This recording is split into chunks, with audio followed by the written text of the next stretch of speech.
10여 년의 시간이 흐른 1919년.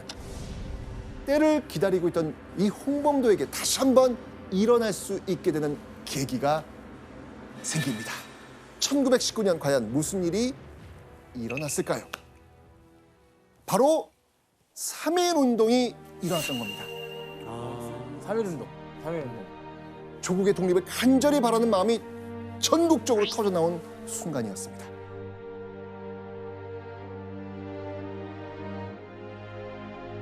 삼일운동 딱 떠오르는 그 소리. 대한독립 만세! 이런 저항의 바람이 불게 되니까 국경을 넘어 연해주와 만주까지 일제에 맞서 무장 투쟁을 하겠다면서 다시 한번 들고 일어선 것이죠. 그리고 이때 바로 이 글이 선포됩니다.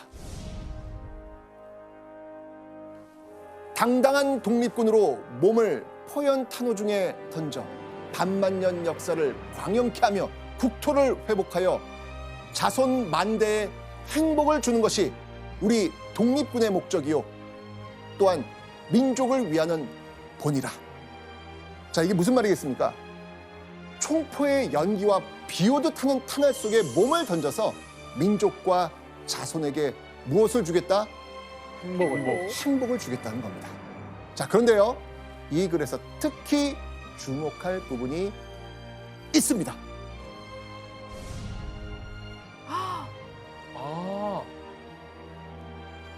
대한독립군 대장 홍범도. 맞습니다. 1919년 만세운동 이후 이 모여든 의병을 홍범도가 군대 조직으로 재편해서 대한독립군이란 독립군 조직의 대장이 된 겁니다. 이때 홍범도의 나이가 52세였습니다. 시간 많이 지났군요. 그렇죠. 쉰이 넘은 나이에 연해주 땅에서 그동안 준비했던 모든 자원을 총동원해서 이제 대한독립군 대장 홍범도가 된 겁니다. 10여 년을 기다렸던 순간이었습니다. 자, 그렇게 홍범도는요, 본격적인 독립전쟁을 위해서 300여 명의 대한독립군을 이끌고 이곳에 자리를 잡습니다. 바로 이 간도라는 지역이 있는데요. 그 중에서도 바로 북간도입니다. 북간도. 자, 그런데 왜 하필 북간도였을까요? 바로 뭔가 위니까. 바로 위니까. 그 이유, 당시 이 북간도에는요, 조선인들이 아주 많이 살고 있었습니다. 게다가요, 이 북간도에는 다른 독립운동 단체들이 많이 있었거든요. 자, 그래서 홍범도는요, 이때 이 기회를 놓치지 않습니다.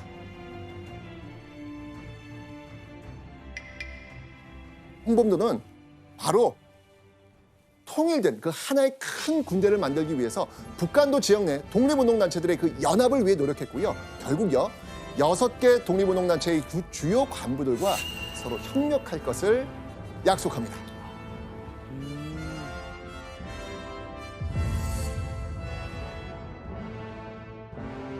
자, 이 700여 명에 달하는 연합 독립군의 총지휘를 맡았던 인물 누구였을까요?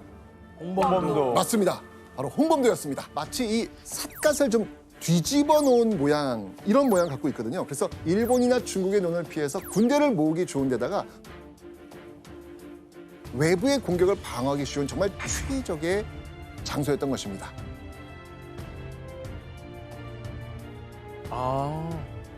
자, 이때 연합 독립군을 이끌고 있었던 홍범도의 전략, 과연 무엇이었을까요?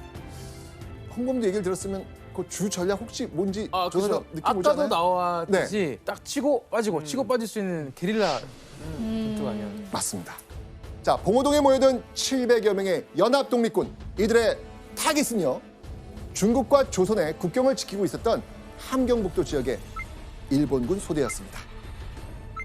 자, 이미 홍범도는요, 연합 독립군을 결성하기 이전부터 계속 약 7개월간 수차례의 게릴라 작전을 펼치고 있었습니다.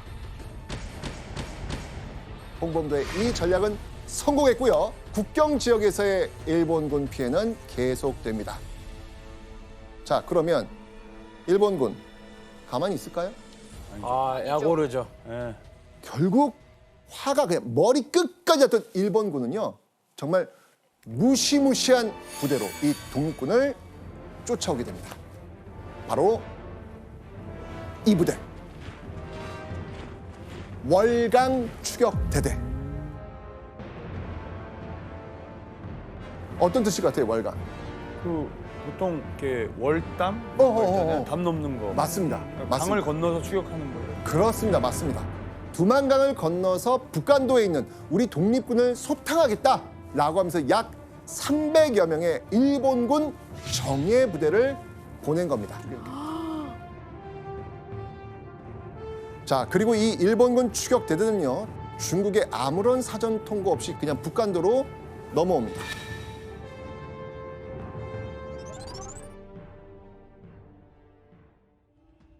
자, 그렇게 1920년 6월 7일 새벽 6시경 봉오동 입구로 진입하는 일본군을 목격한 독립군.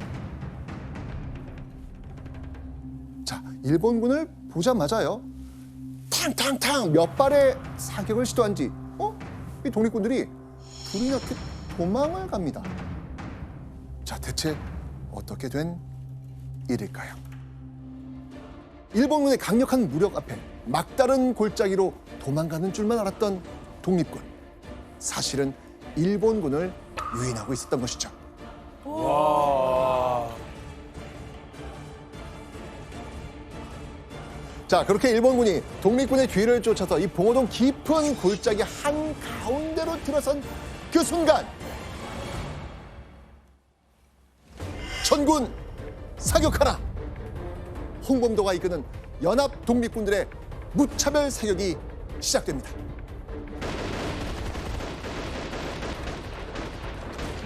정면과 막 오른쪽, 왼쪽 3면에서 총탄이 날아왔거든요.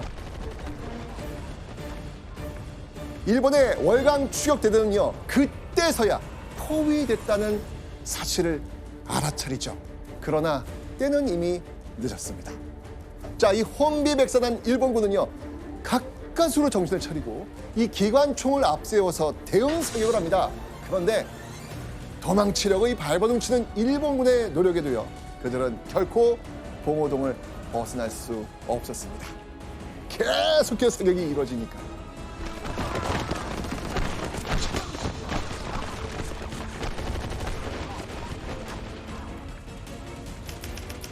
그렇게 봉오동에서 총격전이 계속되던 오후 4시 20분경 갑자기 이상한 일이 일어납니다. 무슨 일이었을까요? 꽝! 갑자기 천둥 번개가 치더니 이 폭풍과 함께 비와 우박이 막 거세게 쏟아져 내린 겁니다. 자, 홍범도의 독립군도 이런 기상 상황 속에서 공격을 중단할 수밖에 없었겠죠. 자, 이때 일본군 어떻게 했을까요? 지금이다. 지금이다. 소강 상태를 틈타서 재빨리 도망칩니다. 그야말로 하늘이 내려준 기회였으니까요. 에이, 그래요. 정신없이 도망치던 일본군.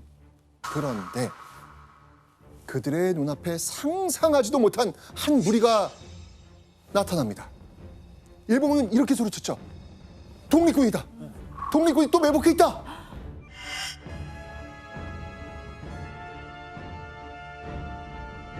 아니 그러면은 그 독립군이 그 일본군이 도망갈 거를 계산해서 기다리고 있었던 건가요? 과연 무엇이었을까요? 그렇게 이 총격전이 다시 가열차게 시작됩니다. 그런데 일본군이 총을 쏜 대상, 놀랍게도 독립군이 아니었습니다. 뭐라고요?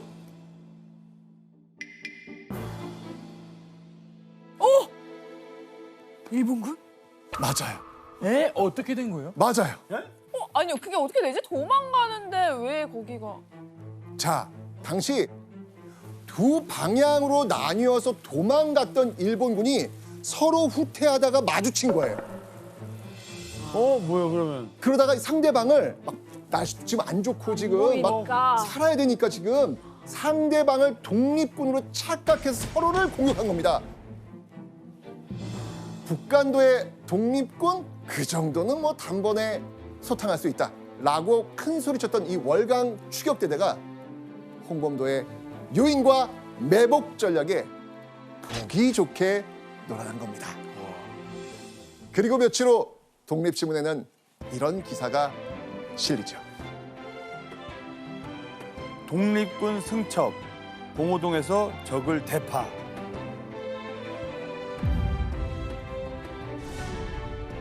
야, 이 독립신문에 봉오동에서 크게 이겼다는 승전보가 국내외 조선인들에게 나눠든 겁니다. 자, 이렇게 홍범도 그는 명실상부 독립군의 영웅이 된 겁니다.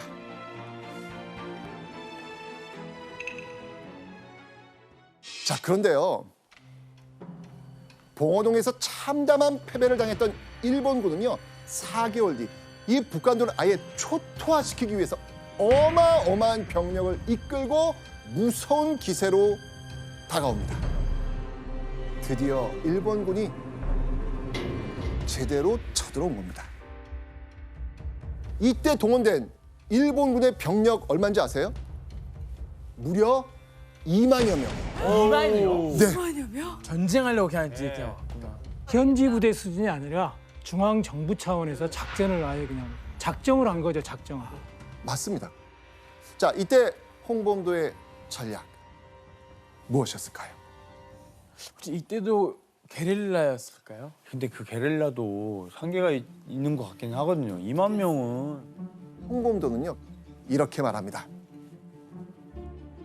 백두산은 우리에게 아주 익숙한 지형이다. 조국 땅과 더 가까이 가서 조선인들로부터 도움을 받으며 전투를 준비하자.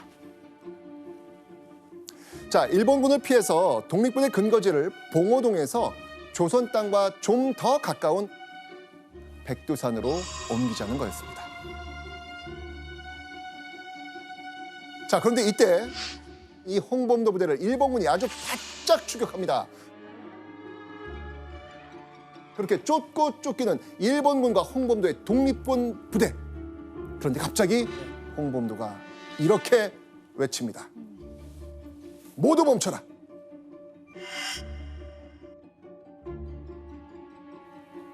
아니, 한시라도 멀리 이 일본군을 따돌려야 했던 홍범도 왜 갑자기 멈추라는 명령을 내렸을까요?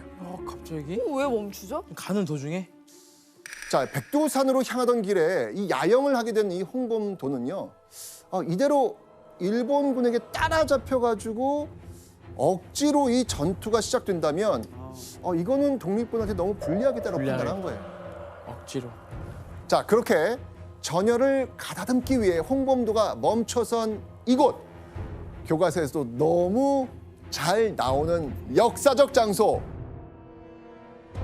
바로 청산리. 여러분, 청산리 하면 어떤 이미지가 딱 떠오르시나요?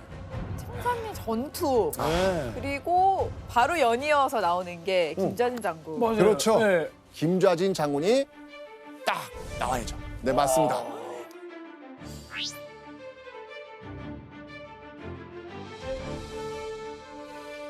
딱 홍범도 장군, 뭐 봉오동, 네.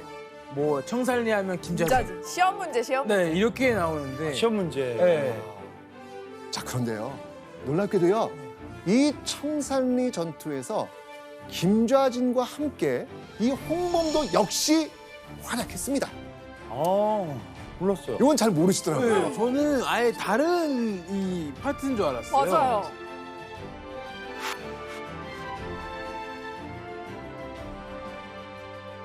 자, 그런데요. 이 청산리에서 전투를 준비하고 있었던 이 홍범도에게는요. 굉장히 풀기 있는 난제가 하나 있었습니다. 어려운 숙제가 있었다는 얘기죠. 보시겠습니다. 청산리 일대가 은세계로 바뀌어 군사 행동이 곤란할 정도였다. 은세계? 은세계. 아, 눈이 많이 왔다? 아, 그렇죠. 이 산악지대잖아요. 때문에 10월은요 이미 한겨울이나 마찬가지였습니다. 자, 그런데 우리 홍범도와 독립군 겨우 손바지 하나에 이 방수되지 않은 그런 집신을 신고 있었습니다.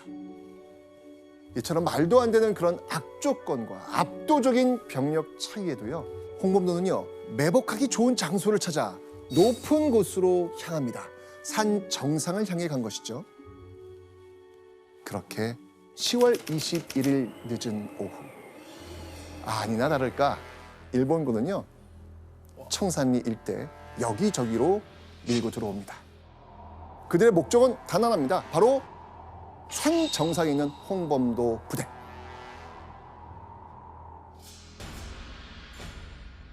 그런데 이때 일본군이 하나, 둘 속수무책으로 쓰러지기 시작합니다. 갑자기? 왜 그러지? 그 이유는 일본군이 홍범도 덫에 걸려든 결과였습니다. 산 정상으로 이동하는 척하던 홍범도 부대는요, 사실 산 기슭을 통해 교묘하게 산을 빠져나간 상태였습니다. 와. 근데 그 사실을 몰랐던 일본군은요, 서로를 향해 총을 쏘는 이 상황이 벌어진 거예요. 자, 봉오동 전투에서의 5인 사격이 그때는 이제 정신없이 후퇴하는 과정에서 일본군께의 착각으로 이루어진 거잖아요. 그죠? 근데 이번 전투에서는 달랐습니다. 홍범도 부대는 무엇을 잘 알고 있다? 지형을 잘 알고 있다. 이미 계산을 다 했던 거예요. 엄청나다. 자, 이 싸움을 완루구 전투라고 부릅니다. 와. 자, 그런데요, 홍범도가 이 한숨을 돌리기도 전에 또 다른 전투에 뛰어들입니다. 자, 이 전투, 그가 뛰어들었던 이 전투를 지금 주도하고 있었던 사람이 있었어요. 김좌진. 김좌진 장군.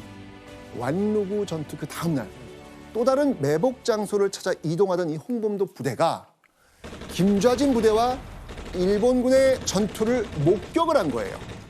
자, 홍범도 부대는요, 그 일본군의 뒤로 은밀하게 접근합니다. 와. 그리고 이 순간 일본군은 아비규환에 빠지죠. 와. 또 다른 독립군 부대다! 협공이다! 뒤에서 맹사격을 퍼부은 홍범도 부대로 인해 일본군 전열이 흐트러집니다. 와. 포위당했네요. 맞습니다. 와. 자, 그렇게 하루 종일 진행되던 전투는요, 후퇴하기 시작한 일본군의 패배로 막을 내립니다. 와. 이 싸움을 우리는 어랑촌 전투라고 합니다. 어랑촌. 네. 자, 이렇게 청산리 일대에서는요, 6일 동안 총 10여 번의 전투가 이루어졌고요. 10전 10승. 와, 대단하죠? 좋다, 좋다. 완전 완승이었습니다. 그리고 이 10여 번의 전투를 통틀어서 우리는 청산리 전투라고 부르는 겁니다. 북한도의 독립군을 섬멸하겠다던 일본군의 계획이 아시다시피 지금 실패했습니다. 그죠? 자, 그러자 그들의 칼날이 북한도의 조선 민간인들을 향한 겁니다.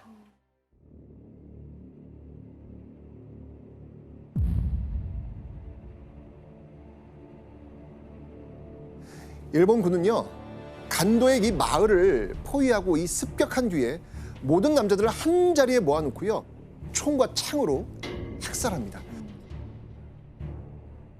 심지어는요, 일본군은 시체가 재가 될 때까지 태워버리죠. 이렇게 2번 학살당한 시체는 누구 것인지 가릴 방법이 없었습니다. 그래서 간도 참배는 제노사이드입니다.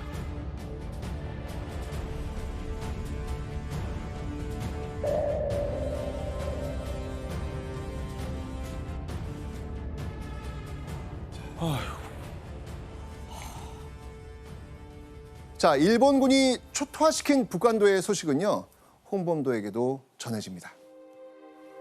아마 홍범도는 이렇게 생각했을 것 같아요.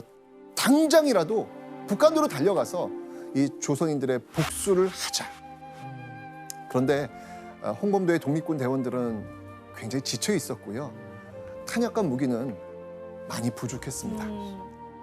게다가 독립군의 근거지, 북한도의 기반을 잃어버린 상황. 홍범도는 또 새로운 길을 모색해야만 했습니다. 자, 홍범도는 이때 과연 어떻게 했을까요? 실제 네. 국제대회? 오, 신기하다. 나 봤어. 오, 저분이에요. 봤어.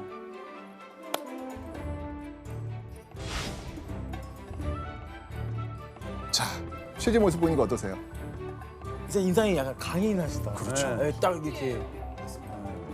자, 그런데 두 사람의 이 옷차림도 그렇고 또 입김도 좀 그렇고 어때 보여요 지금? 추운 나라 네. 가신 것 굉장히 같아요. 좀 추워 보이죠? 네, 좋아. 이곳은 바로 러시아의 모스크바였습니다.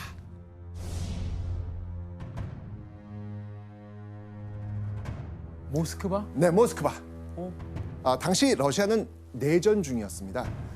무장단체였던 이 독립군이 일본군도 개입하고 있던 이 내전에 참가해서 일본군과 싸우는데 힘을 좀 보태준다라고 하면 러시아로부터 이 무기와 추위 또 굶주림을 해결할 수 있는 그런 원조를 받을 수 있겠다라고 판단을 한 거죠.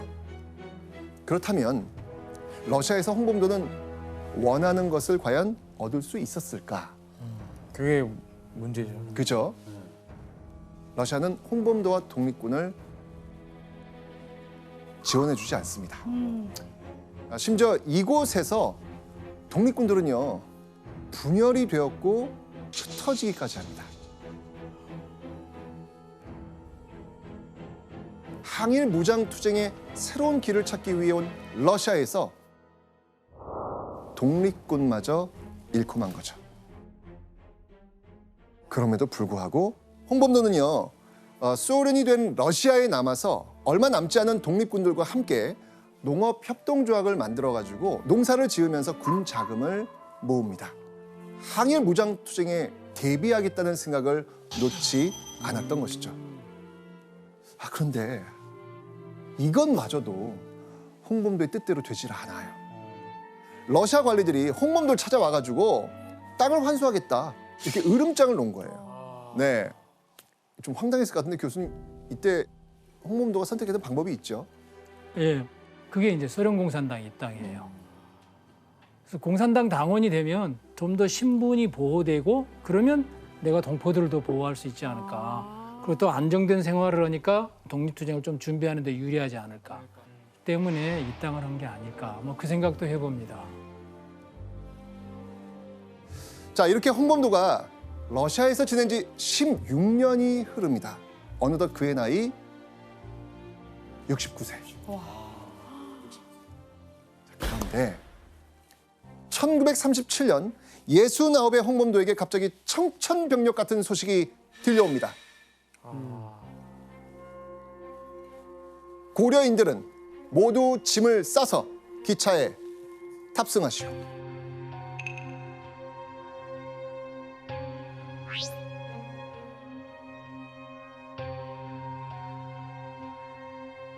자, 그러니까 러시아에서 살아가는 고려인들에게 다짜고짜 기차를 타고 떠나라는 겁니다.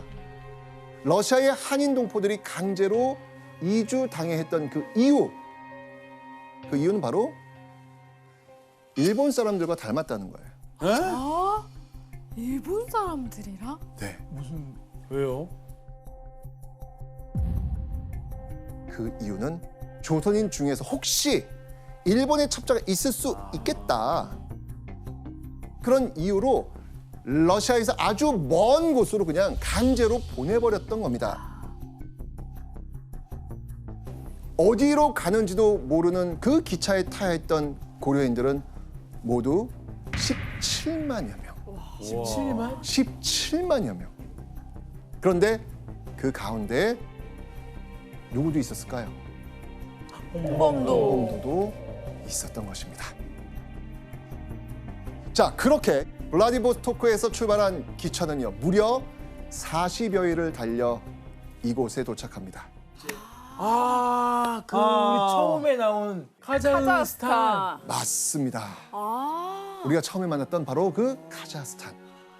강제 이주를 당한 홍범도 과연 그 뒤의 삶은 어땠을까요?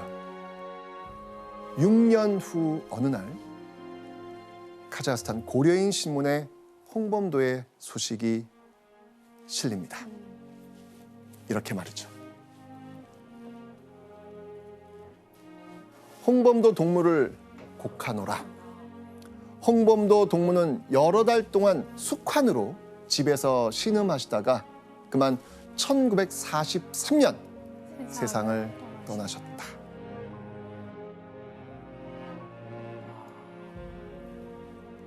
광복을 2년 남긴 1943년, 일제가 패망하는 모습을 미처 보지 못한 채 이역만리 카자흐스탄에서 파란만장했던 생을 마감한 겁니다. 이런 홍범도가 죽기 전에 한마디 유언을 남기죠. 내가 죽고 우리나라가 해방된다면 꼭 나를 조국에 데려다 주시오. 그의 염원은 과연 실현되었을까요? 네. 됐으면 좋겠는데. 됐으면 좋겠는데. 그의 모습을 한번 영상으로 보시죠. 맞아. 작년이었어요. 네. 와, 너무 늦게 돌아오셨네.